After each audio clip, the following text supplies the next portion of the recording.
Kapag may lindol, marami ang umaasa sa impormasyon mula sa PHIVOLCS. Pero noong Biyernes, bumigay ang kanilang website. Wala rin silang social media team para magbigay ng update sa publiko. Ngunit ang tila mas malaking problema ngayon ng PHIVOLCS, kulang na kulang sila sa mga geologist. Live mula sa Quezon City, may report si Cedric Castillo. Cedric? Yes, Jessica. Aminado ang PHIVOLCS na malaki daw may tutulong ng social media para makapagserbisyo ang ahensya sa publiko. Kaya naman daw pinag-aaralan na yung paggagawa ng ganitong klase mga accounts. Pero kailangan muna daw tiyakin ng PHIVOLCS na meron silang sapat na personnel para tutukan ito. Sa kasagsagan ng pagyanig ng lupa sa silangang bahagi ng Visayas noong nakaraang Biyernes, tila yumanig din ang cyberspace sa naglabas-masok na impormasyon tungkol sa naganap na lindol. Dahilan para ang official website ng PHIVOLCS bumagal ng husto at ilang oras na halos hindi napakinabangan. Bagaman naging normal na ulit ang operasyon nito kinabukasan, umabot daw sa 235,000 hits ang website sa loob ng 3 oras noong gabi ng August 31. There was really heavy traffic, no? Gumawa ng mirror yung aming IT, no? Unfortunately, hindi pa rin nila kinaya. But after some time naman, it's up and running, although very slow at the start. Dahil sa insidente, naungkat din ang kawalan ng social media tools ng PHIVOLCS. Wala kasi itong official Facebook page at Twitter account. Bagay na pinag-aaralan na raw ngayon ng ahensya. Pero para makabuo ng isang social media team, kakailanganin daw ng PHIVOLCS ng karagdagang personnel. That will be team, diba, of people to maintain and yung technical expertise nandun. Like you said, may seismologist kami, may geologist, may volcanologist. These are different expertise of people. But the information will be coming from the technical division. Sa totoo lang, kulang ang tao namin pagdating sa mga bagay na ganyan. We're doing multitasking. Ang plano namin is to do this social media, but mainly first on informing the public of the recent event.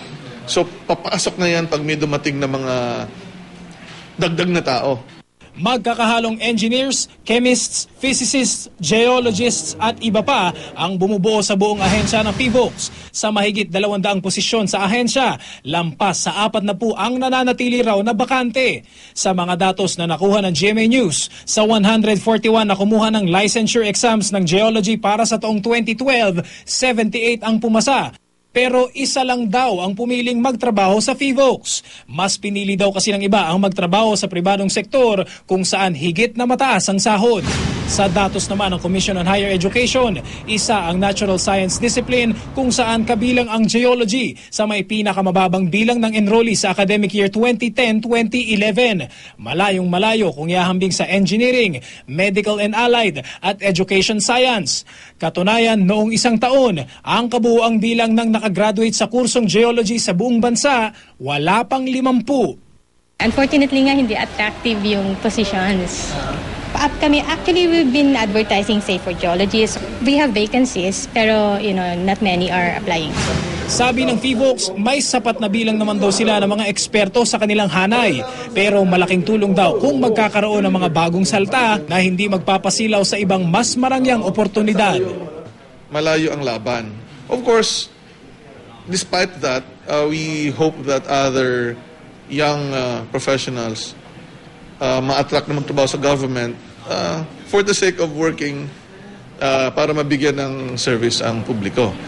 Jessica, ulitin natin para sa mga interesado na maging bahagi ng PHIVOLCS, meron silang mahigit 40 na vacancies para sa mga galing naman sa engineering, physics, geology at iba pa. At bisitahin lamang daw yung kanilang website sa phivolcs.dost.gov.ph. Okay, Jessica? Nakakalungkot, no, Cedric, na sa isang bansang binabayo pirmi ng bagyo at laging nanganganib sa mga bulkan, hindi lang tayo kulang sa mga meteorologist, kulang din tayo sa mga geologist.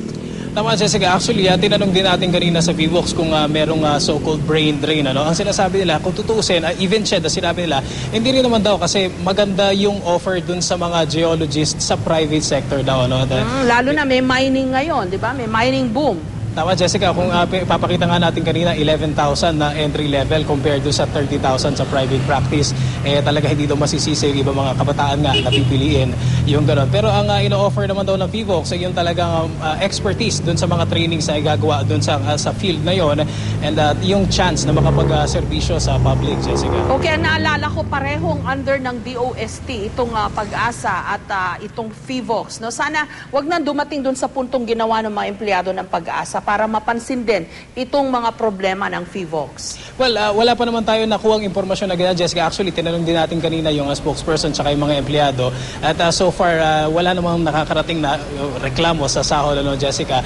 Pagdating naman dun sa pagtutok dun sa kanilang social media tools, ay pwede naman daw talaga. Yun nga lang, talaga multitasking sila. Katulad nung nangyari nung Friday night, kung kailan bumagal daw yung kanila website kasi talagang walang makatutok dun sa website kasi lahat sila is ginagawa yung pag-disseminate ng information sa lahat ng kanilang makakaya sa radio at saka sa TV, Jessica. Okay, maraming salamat, Cedric Castillo.